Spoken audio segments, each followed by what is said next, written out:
to work with same-sex couples or gay or trans individuals. And even though LGBT people are the most likely minority group to be targeted for hate crimes, sexual orientation and gender identity are specifically excluded from the Ethnic Intimidation Act, which is our hate crime law here in Michigan. And let me tell you, nothing good is on the horizon for LGBT people from our supermajority red legislature, from our state appellate courts, where there are double the number of Republican judges over Democratic ones. LGBT people have no statutory federal protections.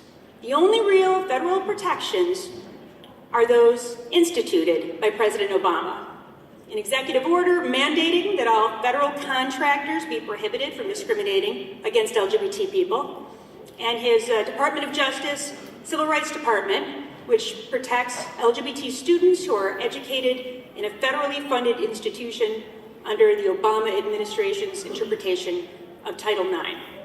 Now, Mike Pence has promised, he just promised the other day, that both of these measures will be repealed literally the very first day Trump takes office.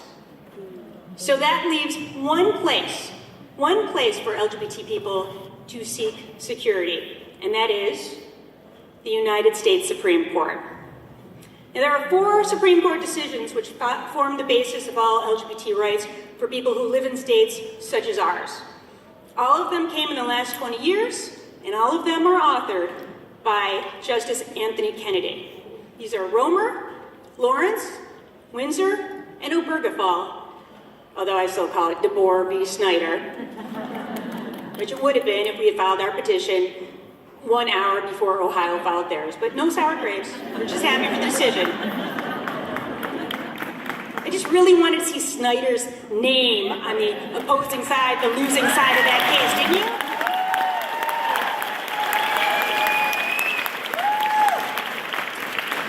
Romer was protection for LGBT people not to be specifically excluded from a class for any and all protections that a state offered. Lawrence was the right to engage in intimate acts with people of the same gender, which, by the way, was not legal until 2003. I just want you to keep that in mind. And then the Windsor and Obergefell decisions allowed for marriage equality. Now, what did all of these cases have in common? Well, they had 3 people in common: Justices Stephen Breyer, Ruth Bader Ginsburg, and Anthony Kennedy.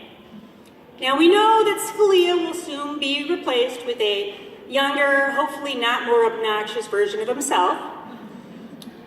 And that what happens after that is that the only thing standing between a total and complete reversal of each and every one of those cases are these 3 justices. Ginsburg is 83. Kennedy is 80. Stephen Breyer, 78 years old. If even one of these justices do not last at least 2, likely 4 years, the Republicans have pledged to reverse each and every one of these historic cases. And each and every one of the potential judicial nominees that Trump has listed agrees with this premise, that those cases should be overturned. And the right-wing groups that oppose LGBT rights, such as the National Organization for Marriage and the Heritage Foundation, have vowed to do the same.